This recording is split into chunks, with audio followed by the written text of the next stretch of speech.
இயேசு கிறிஸ்து தன்னுடைய சீஷர்களை கேட்ட 2 முக்கியமான சிறந்த கேள்விகள். Today we'll focus on 2 great and important questions that Jesus asked his disciples.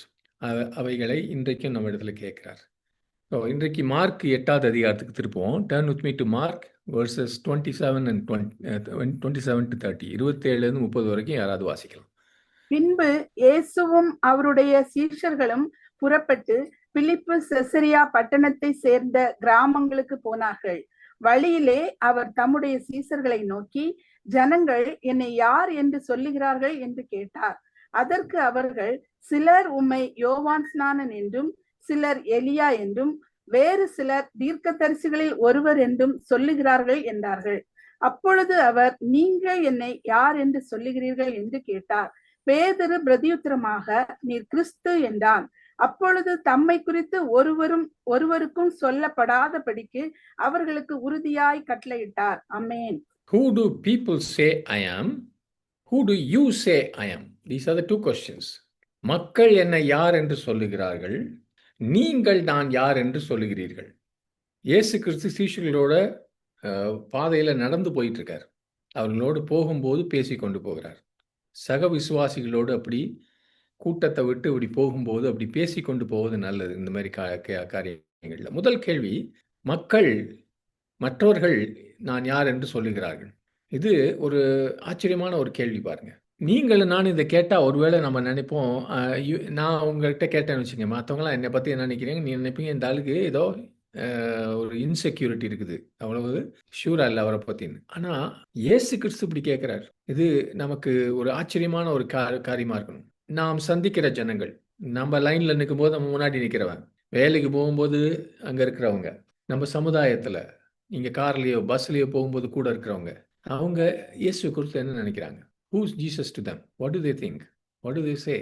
அவர்கள் என்ன நினைக்கிறாங்க, என்ன சொல்றாங்க? ஏனென்றால் இந்த நாம் வாழ்கிற சூழ்நிலை நாட்களை நாம் அறிந்து கொண்டு ஜனங்கள் மற்றவர்கள் இயேசுவை குறித்து என்ன நினைக்கிறாங்க, சமுதாயத்தில் பொதுவாக அவரை குறித்து என்ன நினைக்கிறாங்கன்னு நினைப்பது நல்லது. பேதுருவை போல அதே சமயத்தில் நமக்குள்ளேயும் ஒரு பதில் இருக்கணும். மற்றவங்களை கேட்கறதுக்கு முன்பாக நமக்குள்ளேயும் இயேசு யார் என்பதற்கு பதில் இருக்கும். யூகேல பிரிட்டனில் வந்து ஒரு இந்த கேள்வி கேட்டாங்க நிறைய பேர்கிட்ட, இயேசு யாருன்னு சொல்றீங்க. அவர் தேவன் மனுஷ ரூபமாக வந்தவர் என்று 21% ஜனங்கள் சொன்னாங்க. 21 தான். அவர் ஒரு சாதாரண மனிதர் என்று 17% சொன்னாங்க. அவர் ஒரு தீர்க்கதரிசின்னு சொல்லி 29% சொன்னாங்க. அவர் வந்து ஒரு ஒரு கற்பனை செய்யப்பட்ட ஒரு கேரக்டர், உண்மையானவர் இல்லைன்னு 22% சொன்னாங்க. எங்களுக்கு தெரியாது அப்படின்லாம் சொல்லி ஒரு 9% சொன்னாங்க. கிட்டத்தட்ட 80% அவரை மனுஷகுமாரனாக தேவகுமாரனாக யோசிக்கல. இது வந்து யுனைடெட் கிங்டம்ல பல தேசங்களுக்கு கிறிஸ்தவத்தை கொண்டு வந்த அந்த நாட்டில். Some say Jesus was a good man. அவர் ஒரு நல்ல மனுஷன் சில பேர் சொல்லுவாங்க. சில பேர் தீர்க்கதரிசின்னு சொல்லுவாங்க. சில பேர் நம்ம கற்பனையில் செய்கிற ஒருத்தன் சொல்லலாம். சில பேர் சொல்லலாம் இவர் சரித்திரத்திலே ஒரு ஜனங்க பண்ண ஒரு ஃப்ராட் அப்படின்னு சொல்லலாம். அல்லது நல்ல பரிசுத்தமான ஒரு மனுஷன், ஹோலி மேன், நல்ல போதகர் அப்படிலாம் சொல்லலாம். சில பேர் உண்மையிலேயே அவர் தேவகுமாரன் என்று சொல்லலாம். இப்படி ஜனங்கள் நம்மை சுற்றி என்ன நினைக்கிறாங்க, நீங்க கூட அப்படியே மெதுவாக கேட்டு பாருங்க. உங்க கூட இருக்கிறவங்க கிட்ட ஒரு சும்மா அவங்கள நோண்டுறதுக்காக இல்லை, சும்மா கேளுங்க, ஜீசஸை பற்றி என்ன நினைக்கிறீங்க, வாட் யூ திங்க் அப்படின்னு. உங்களுக்கு ஆச்சரியமா இருக்கும். தினம் அப்படி ஒரு சில பேரை கேட்டுட்டு வந்து எழுதிக்கிங்க. அதே சமயத்தில் ரட்சிக்கப்பட்டு கிறிஸ்துக்குள்ள வாழுகிற ஜனங்க கிட்ட போய் எந்த ஒரு காரணத்தினால நீங்க இயேசு கிறிஸ்து கிட்ட வந்தீங்கன்னு கேட்டபோது இதை சொன்னாங்களாம். முதல் காரணம், நாங்கள் கிறிஸ்தவ குடும்பத்தில் வளர்ந்ததாலேன்னு சொன்னாங்க. 41% கிறிஸ்தவ ரட்சிக்கப்பட்டவங்க. 2வது, மற்ற கிறிஸ்தவர்களோடு நான் சம்பாஷணை செய்த போது, when I had conversation with other Christians, I came to Christ. 3வதாக, ஒரு சபை ஆராதனைக்கு போன போது நான் கிறிஸ்துக்குள்ளே வந்தேன் என்று சொல்லியிருக்காங்க. வேதத்தை வாசித்த போது நான் கிறிஸ்துக்குள்ளே வந்தேன்னு சொல்றாங்க. அல்லது இயேசுவின் அன்பை நான் தனிப்பட்ட விதத்தில் அனுபவித்தேன், ருசித்தேன் என்று கொஞ்சம் பேர் சொல்றாங்க. பாருங்க, அந்த நம்பர்லாம் போடுறேன். சக கிறிஸ்தவனோடு இன்னொரு கிறிஸ்தவனோடு பேசும்போது நாம் நல்ல காரியங்களை பேசுவது நல்லது. மற்றவர்களுடைய உலகத்தில் இருக்கவங்களுடைய ஒப்பீனியன்லாம் கேட்கறது ஓகே. ஆனால் நம்ம ஒருவருக்கொரு பேசும்போது மேலான காரியங்களை பேசணும். உதாரணமாக இந்த சனிக்கிழமை 2 சகோதரர்களோட நான் சேர்ந்து ஜெபிப்பேன். ஒருத்தர் ஆஸ்திரேலியாவில் இருக்கார், ஒருத்தர் அமெரிக்காவில் இருக்கார். எல்லாரும் என்னோட கிளாஸ்மேட்ஸ். 2 மணி நேரம் அவங்களோட அருமையான சம்பாஷணை. என்னன்னா, நாங்கள் என்ன பேசணும்னா, ஏன் நம்ம எப்பொழுதும் இயேசு கிறிஸ்துவை குறித்து மாத்திரம்தான் யோசிக்கணும்னு பற்றி ரொம்ப நேரம் பேசணும். We discuss at length about why we should always think about Jesus. ஒரு சகோதரன் முதல்ல கேட்டார், இப்போ அமெரிக்காவில் சில அரசியல்வாதம் நடக்குது. ஒரு வாலிபன் கொலை செய்யப்பட்டார். அவரை பற்றி என்ன நினைக்கிறார்? அதை ஆரம்பித்தார். நான் என்ன சொன்னேன்னா, இந்த மாதிரி காரியத்தில் நம்ம கவனம் போகாமல் இயேசு கிறிஸ்து மேலே கவனம் வைக்கணும். அவர் யார்? அவர் எப்படி இருக்கிறார்? எப்படி இருந்தார்? எப்படி என்னத்தை செய்தார்? இப்பொழுது எங்கே இருக்கிறார்? எல்லாம் இயேசு கிறிஸ்துவை குறித்து. நமக்காக அவர் என்ன செய்து கொண்டிருக்கிறார்? நமக்கு எதை போதித்தார்? நாம் எதை செய்யும்படியாக கட்டளையிட்டு நமக்கு அதிகாரத்தையும் வல்லமையும் கொடுத்திருக்கிறார்? இப்படிப்பட்ட காரியங்களை அதிகமாய் தியானிக்கலான்னு சொன்ன உடனே எங்களுடைய சம்பாஷணை, எங்களுடைய பேச்சு நல்ல எங்கள் 3 பேரையும் உன்னதத்துக்கு உயர்த்தியது. அது இல்லாமல் அதையும் இதையும் தேவையில்லாத காரியங்களை நம்ம பேசும்போது நான் அதிகமாய் கவனிக்கிறேன். ஒரு சர்ச்சு முடிஞ்ச உடனே கூட ஆட்கள் உடனே பிரயோஜனமில்லாத காரியத்தை தான் பேசுகிறாங்க. ஜோக் அடிச்சுக்கிட்டு அதையும் இதையும். சும்மா 2 விசுவாசிகளில் 4 விசுவாசிகள் சேரும்போது அப்படி ஒரு தியானம் இருக்கிறது ரொம்ப குறைச்சலாக இருக்குது. ஸோ கொஞ்ச நேரம் யோசிங்க. உங்களை சுற்றி இருக்கிறவங்க இயேசுவை குறித்து என்ன நினைக்கிறாங்க?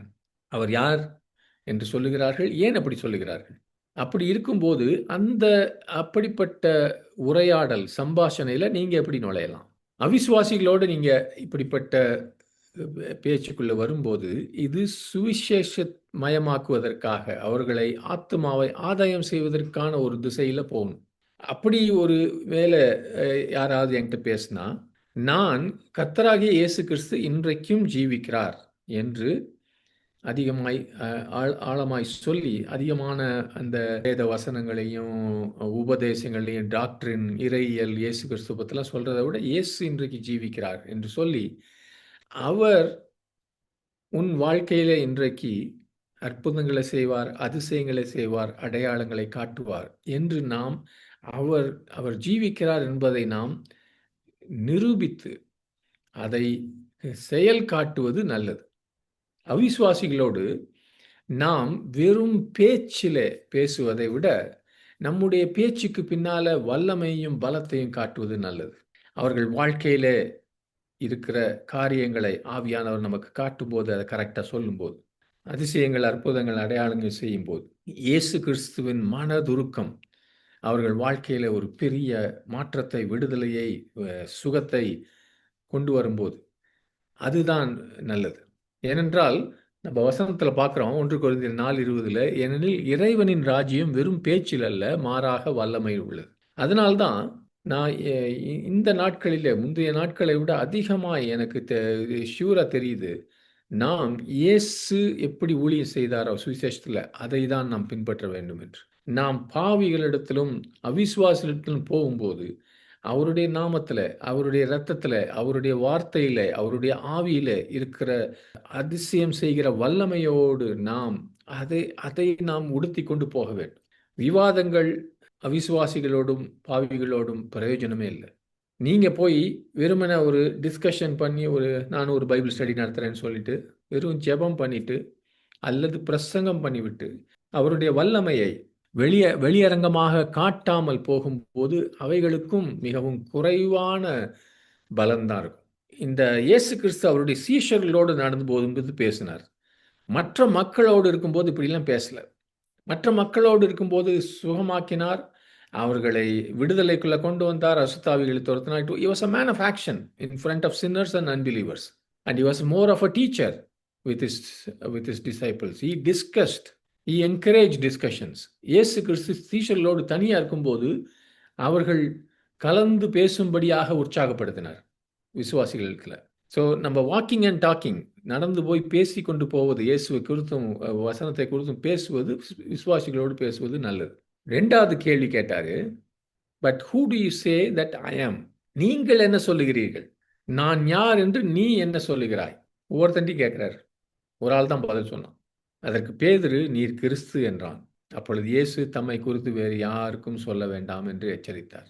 இது மிக முக்கியம். இது ஏதோ அவர் ஒரு தத்துவத்தை பேசுவதற்காக இந்த நேரத்தில் சொல்ல, ஆக்சுவலாக போதனைக்காக கூட சொல்ல, திரும்ப திரும்ப கேட்குறாரு, who do the people say that I am? Who do you say? ஏன்னா வசனத்தை அடிப்படையில் சொல்கிறேன்.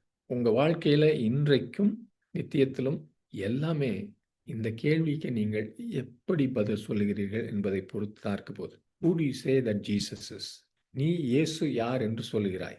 இந்த கேள்விதான் கிறிஸ்தவத்தை மற்ற எல்லா வழிகளிலிருந்தும் வித்தியாசப்படுத்துகிறது.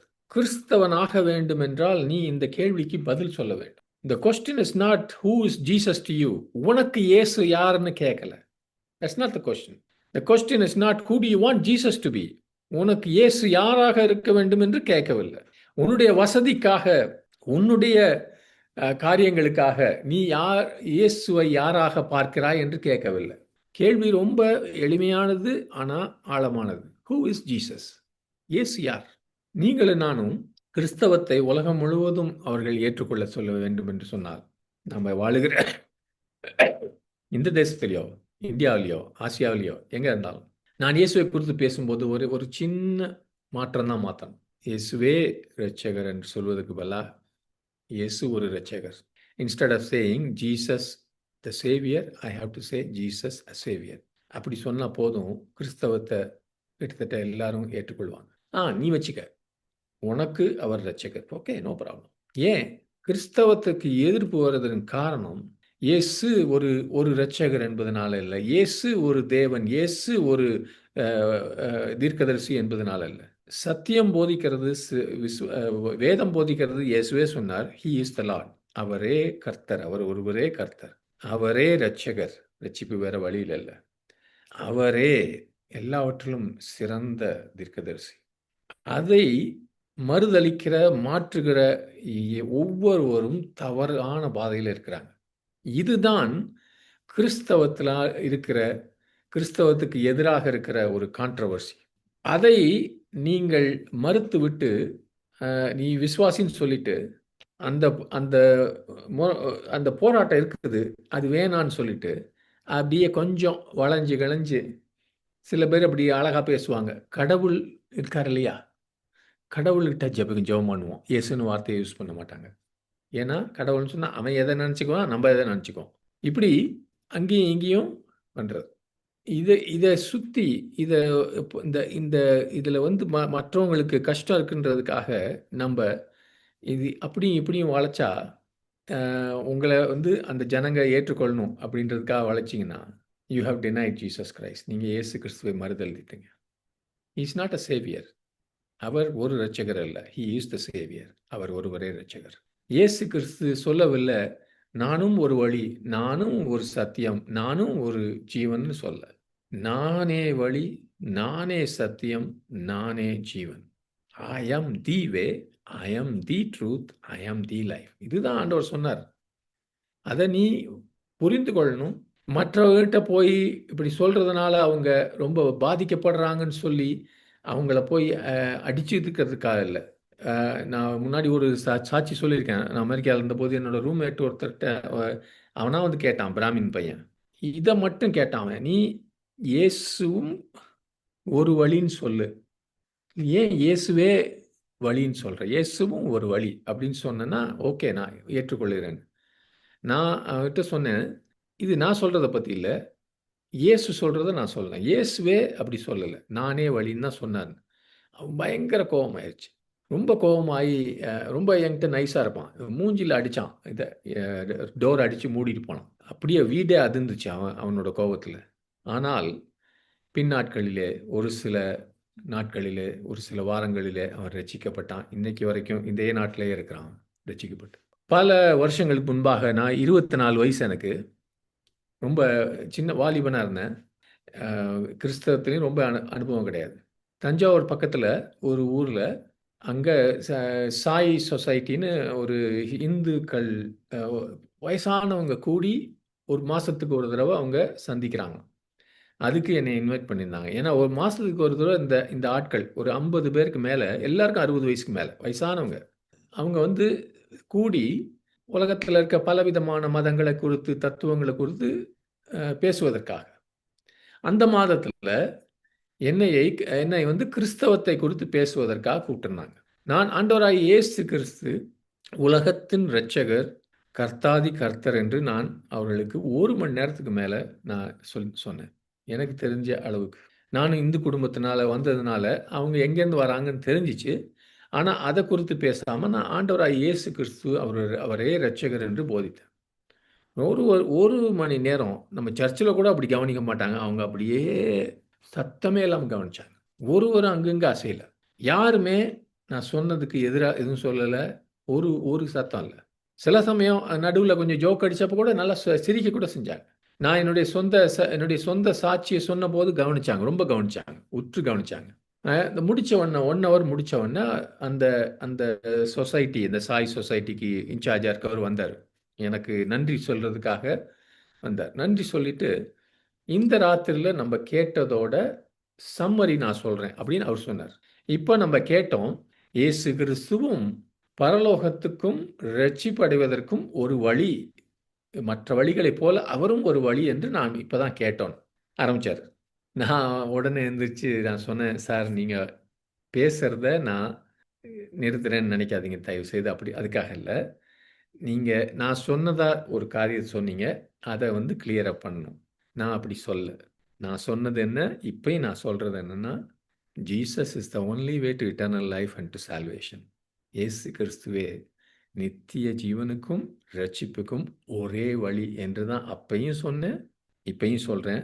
ஏன்னா நான் சொல்றதுனால இல்ல, இயேசுவே அப்படி சொன்னார். இந்த நான் வச்சிருக்க பைபிள் அப்படி சொல்லுதுன்னு சொன்னேன். அப்படின்னு சொல்லிட்டு உட்கார்ந்துட்டேன்.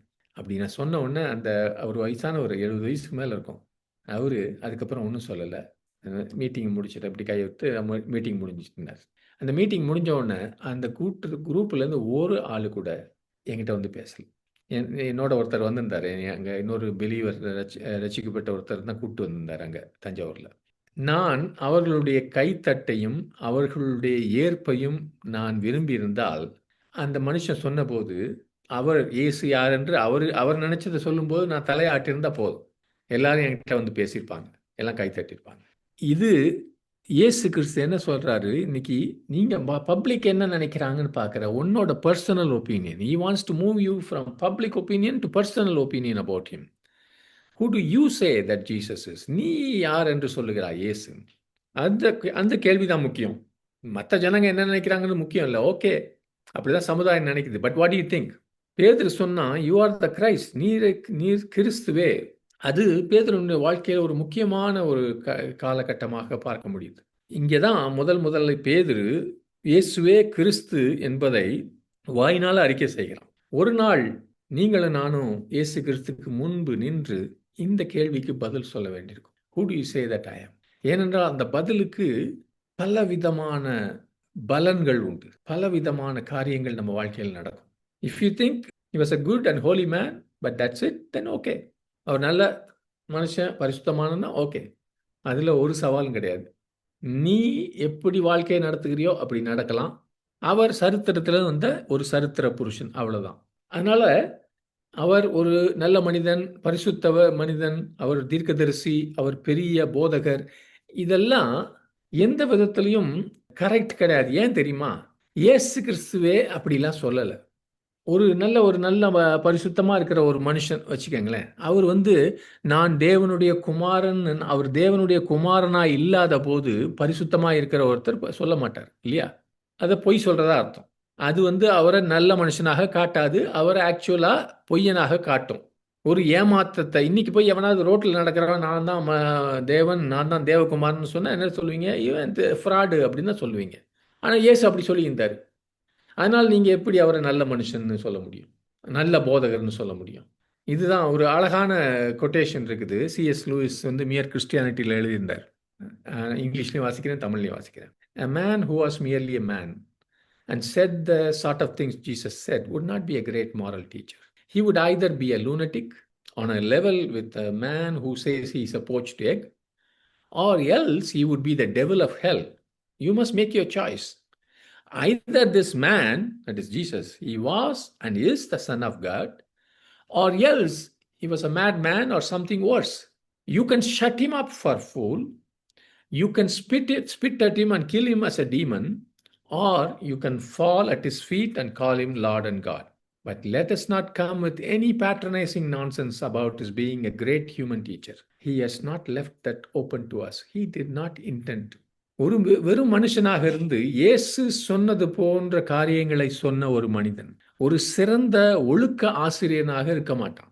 தான் ஒரு அவித்த முட்டை என்று சொல்லுகிறவனுக்கு இணையாக ஒரு பைத்தியக்காரனாக இருப்பான்.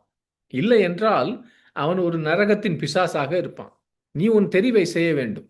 இந்த மனிதர் தேவகுமாரனாக இருக்கிறார், அல்லது அவர் ஒரு பைத்தியக்காரர், அல்லது அதைவிட மோசமானவர். நீ அவரை முட்டாள் என்று ஒதுக்கி வைக்கலாம், அவர் மீது காரி துப்பி அவரை ஒரு பிசாஸ் என்று கொலை செய்யலாம், அல்லது நீ அவரது பாதத்தில் விழுந்து அவரை கர்த்தர் என்றும் தேவன் என்றும் அழைக்க வேண்டும். ஆனால் அவர் ஒரு சிறந்த மனித போதகர் என்று ஒரு அனுதாப முட்டாள்தனத்துக்கு வரக்கூடாது. அந்த தெரிவிற்கு அவர் வாய்ப்பு தரவில்லை, அது அவரது நோக்கமும் அல்ல. இப்படிதான் காந்தி மாதிரி ஆளுங்க இந்த தேசங்கள்லையும் சொல்றாங்க. அந்த சான்ஸே இயேசு கிறிஸ்து கொடுக்கல. அதான் C.S. லூயிஸ் சொல்றாரு. அவர் போதித்ததெல்லாம் அப்படி போதிக்கவே இல்லை. ஒருத்தன் வந்து சொன்னான், குட் டீச்சர், நல்ல போதகன் எதுக்கு சொல்ற, நல்லவன் நீ யாரு சொல்றதுன்னு கேட்டார். அவர் தான் யார் என்று சொல்றத அதை எடுத்துடலாம். இயேசு கிறிஸ்து உண்மையிலேயே நல்ல வாழ்க்கை, பரிசுத்த வாழ்க்கையை நடத்தினார். அவர் ஏழை ஜனங்களுக்கும் உதவியற்றவர்களுக்கும் அதிகமாய் உதவி செய்தார். அந்த இன பிரச்சனையில இருந்துங்க சில பேரை ஒதுக்கி வைக்கிற காரியங்கள், இவைகளை எல்லாம் அவர் சவால் விட்டு எல்லாரையும் அணைத்து கொண்டார். அவர் ஸ்திரீகளுக்கு கூட அதிகமாய் முக்கியத்துவம் கொடுத்தார். அவருடைய இந்த மலை பிரசங்கம் ஒரு பெரிய லெவலில் அவர் ஞானத்தை கொடுக்கிறார். இதுதான் காந்தி 3 நாள் போதிச்சார். ஆனால் நீங்கள் நான் இதுக்கெல்லாம் மேலானவர். அவர் தேவகுமாரன் என்று நினைத்தால், அவரே கிறிஸ்து என்று நினைத்தால், அவரே தேவன், பரலோகத்தில் வாசம் செய்கிற தேவன் மனுஷனாக வந்தார் என்று நினைத்தால், அதனுடைய அர்த்தம் நம்ம வாழ்க்கையை மாற்ற வேண்டும், பெரிய மாற்றத்தை கொண்டு வர வேண்டும்.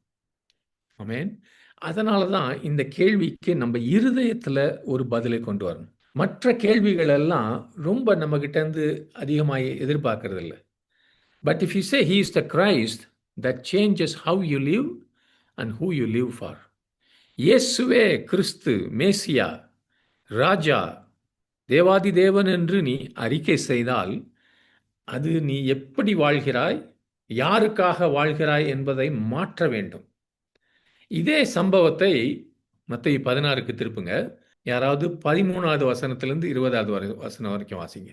பின்பு இயேசு பிலிப்பு செசரியாவின் திசைகளில் வந்தபோது தம்முடைய சீசரை நோக்கி, மனுஷகுமாரனாகிய என்னை ஜனங்கள் யார் என்று சொல்லுகிறார்கள் என்று கேட்டார். அதற்கு அவர்கள், சிலர் உம்மை யோவான் ஸ்நானன் என்றும், சிலர் எலியா என்றும், வேறு சிலர் எரேமியா அல்லது தீர்க்கதரிசிகளில் ஒருவர் என்றும் சொல்லுகிறார்கள் என்றார்கள். அப்பொழுது அவர், நீங்கள் என்னை யார் என்று சொல்லுகிறீர்கள் என்று கேட்டார். சீமோன் பேதுரு பிரதியுத்தரமாக, நீர் ஜீவனுள்ள தேவனுடைய குமாரனாகிய கிறிஸ்து என்றான். அவனை நோக்கி, யோனாவின் குமாரனாகிய சீமோனே, நீ பாக்கியவான், மாம்சமும் இரத்தமும் இதை உனக்கு வெளிப்படுத்தவில்லை, பரலோகத்தில் இருக்கிற என் பிதா இதை உனக்கு வெளிப்படுத்தினார். மேலும் நான் உனக்கு சொல்லுகிறேன், நீ பேதுருவாய் இருக்கிறாய், இந்த கல்லின் மேல் என் சபையை கட்டுவேன், பாதாளத்தின் வாசல்கள் அதை மேற்கொள்வதில்லை. பரலோக ராஜ்யத்தின் திறவுகோல்களை நான் உனக்கு தருவேன். பூலோகத்திலே நீ கட்டுகிறது எதுவோ அது பரலோகத்திலும் கட்டப்பட்டிருக்கும், பூலோகத்திலே நீ கட்டவிழ்ப்பது எதுவோ அது பரலோகத்திலும் கட்டவிழ்க்கப்பட்டிருக்கும் என்றார். அப்பொழுது தாம் கிறிஸ்துவாகிய இயேசு என்று ஒருவருக்கும் சொல்லாதபடிக்கு தம்முடைய சீஷர்களுக்கு கட்டளையிட்டார். ஆமென். பேதுரு, நீரே கிறிஸ்து, ஜீவனுடைய தேவனுடைய குமாரனாகிய கிறிஸ்து நீங்க இருக்குது. You are the son of God, you are the Christ, the son of the living God என்று அவர் சொல்லும்போது, ஒரு யூத பாரம்பரியத்தில் வந்த எந்த மனுஷனுக்கும் இது ஒரு பெரிய வெளிப்பாடு பாருங்க. ஏனென்றால் நீங்க பழைய ஏற்பாட்டில் பார்த்திருப்பீங்க, யூதர்களுக்கு யெகோவா தேவனை குறித்த ஒரு பயம், பயம் நிறைந்த பக்தி தூரத்துல இருப்பாங்க. அவங்க பரிசுத்த ஸ்தலத்துக்கு தூரத்துல இருப்பாங்க. ஆசரிப்பு கூடாரத்திலேயோ, ஆலயத்திலேயோ எவ்வளவு தூரம் இருக்க முடியுமோ இருப்பாங்க. அவருடைய யெகோவா என்ற பெயரை கூட உச்சரிக்க பயப்படுகிறதுனாலே யாவே என்று சொல்லுவாங்க. சுருக்கமா சொல்லிடுவாங்க. நிச்சயமாய் பல யூதர்களுக்கு தேவனை தங்களுடைய தகப்பன், பிதா என்று அறிந்து கொள்ளுகிற, அவரை அழைக்கிற அந்த ஒரு வெளிச்சம், அந்த ஒரு தைரியம் இல்ல.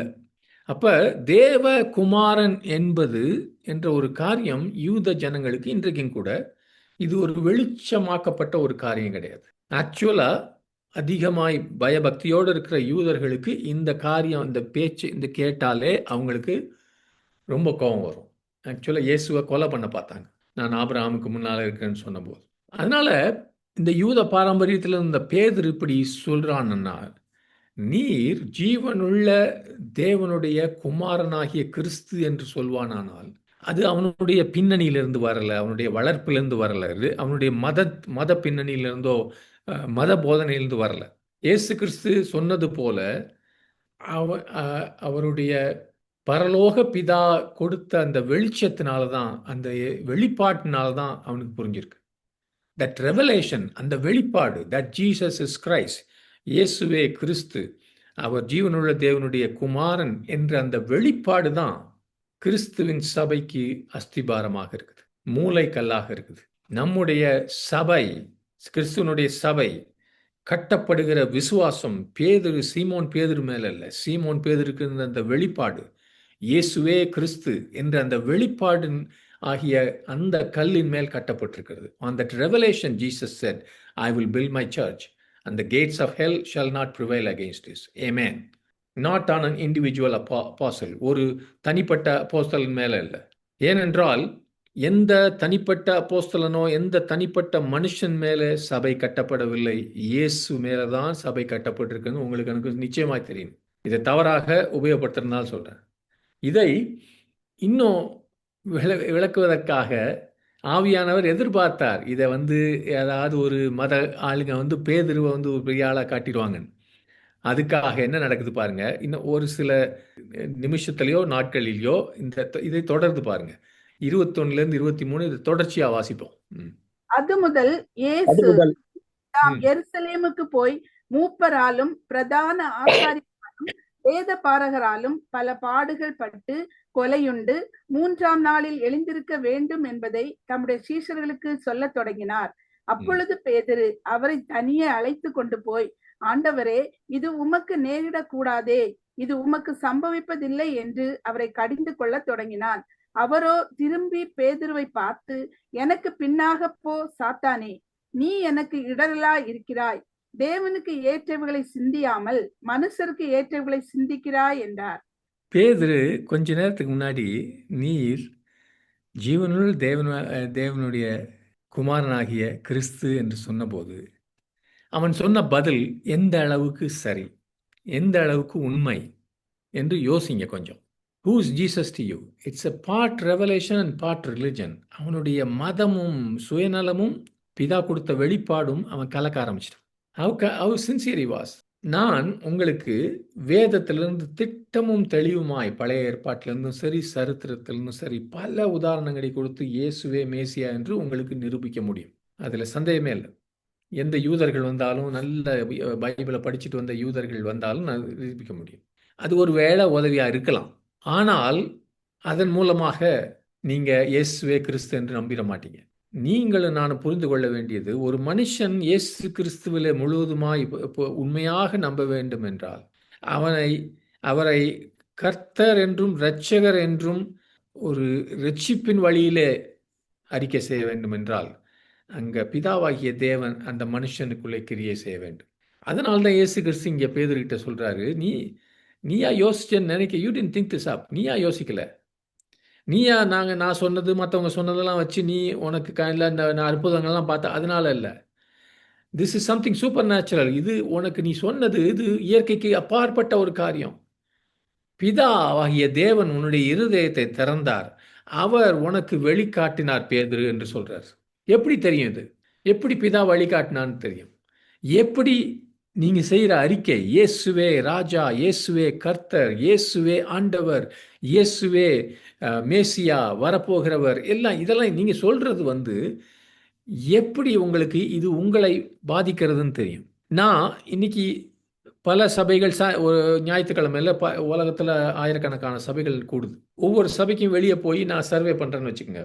இயேசு தேவகுமார்னா நீங்கள் நம்புறீங்களான்னு சொன்னால் கோடிக்கணக்கானவர் சொல்லுவாங்க, yes I believe Jesus is the son of God, இயேசுவே தேவகுமார் என்று நான் நம்புகிறேன்னு சொல்லி கோடிக்கணக்கானவர் சொல்லுவார்.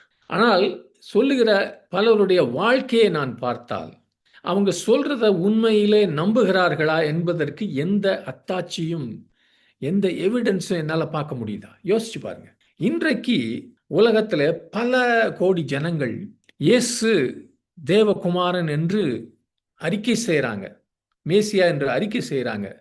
ஆனாலும் அவர்கள் மரித்து தேவனுக்கு முன்பாக நிற்கும்போது அவர்கள் நியாயம் தீர்க்கப்பட்டு பரலோகத்துக்கு போகாமல் தேவனிடத்திலிருந்து நித்தியமாய் பிரித்தெடுக்க போறாங்க. வாயினாலே அவங்க சொல்லியிருக்கலாம், நான் இயேசு தேவகுமாரன், உலகத்தின் இரட்சகர் என்று அறிக்கை செய்கிறேன்னு சொல்லி. ஆனால் உண்மையிலே இல்லை. அது அவங்களுக்கு யாரோ போதிச்சிருக்காங்க. அவங்க பெற்றோரிடத்திலிருந்தோ தாத்தா பாட்டிக்கிட்டேருந்து கற்றுருக்கலாம்.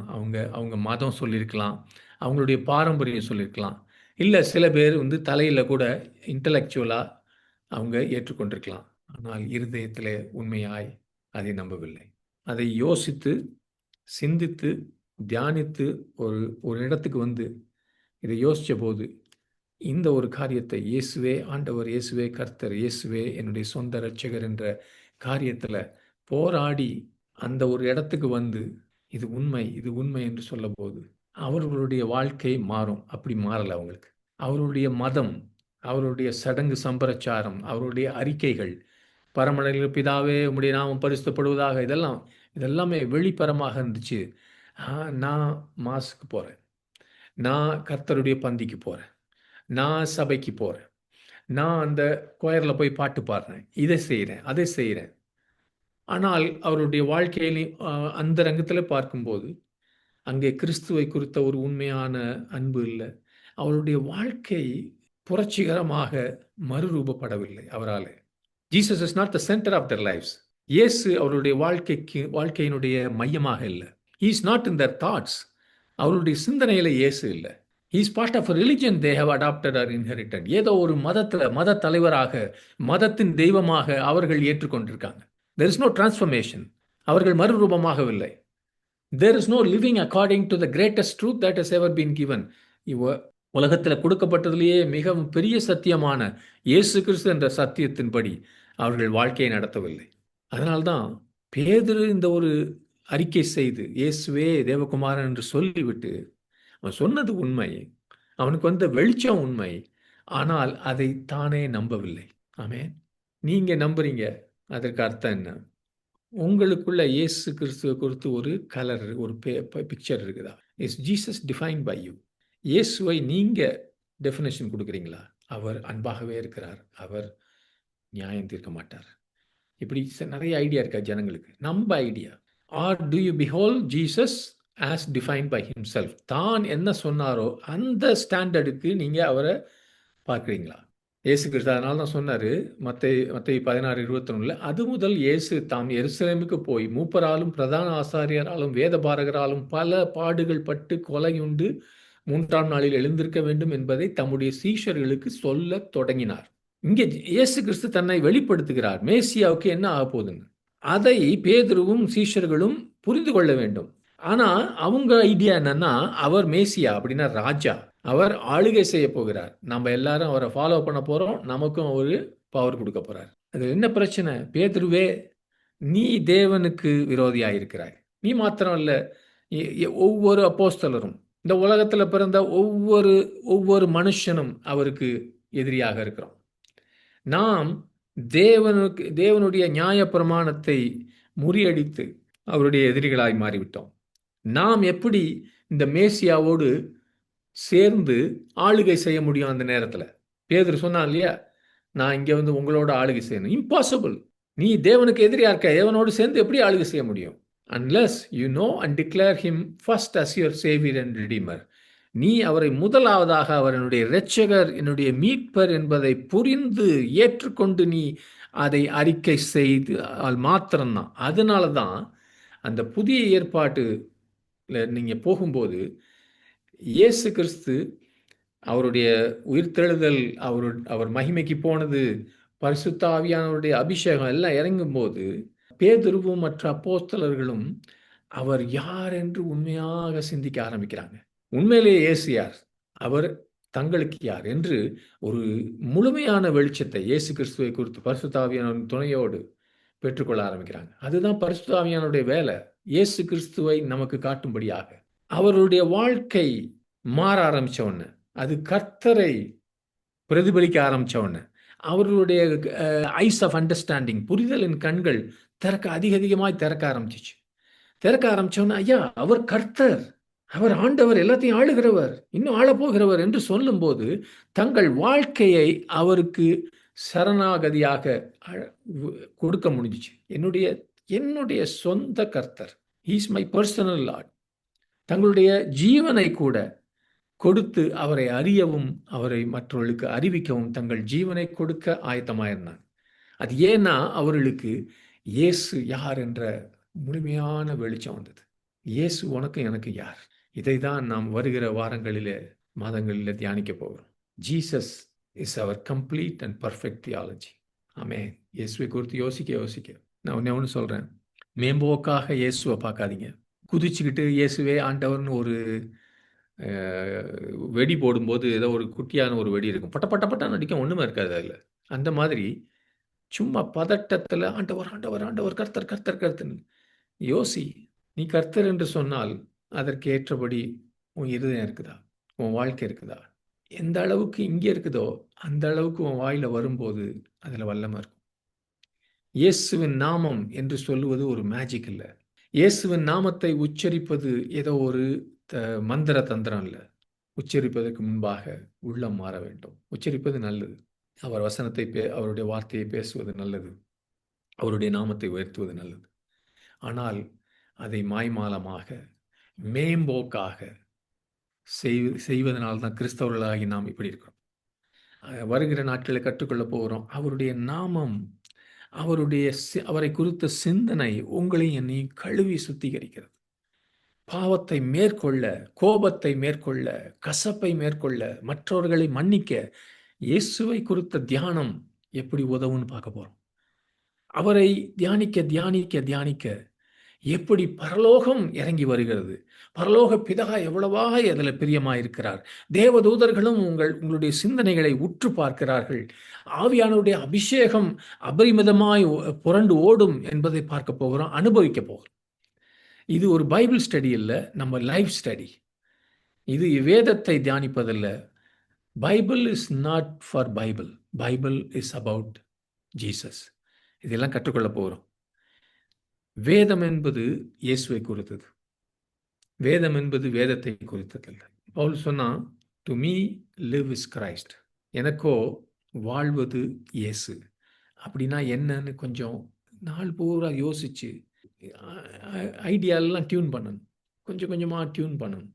அந்த டியூன் எல்லாருடைய ஆண்டனாவும் மேலே இருக்கிற ஆண்டவருக்கு நேராக போகும்போது நீங்கள் ஒரு முறை சும்மா கத்த வேணாம், குதிக்க வேணாம், இயேசுன்னு வாயை திறந்து பேசினா போதும், பிசாசுகள் ஓடும், வியாதிகள் விலகும். ஆமென்.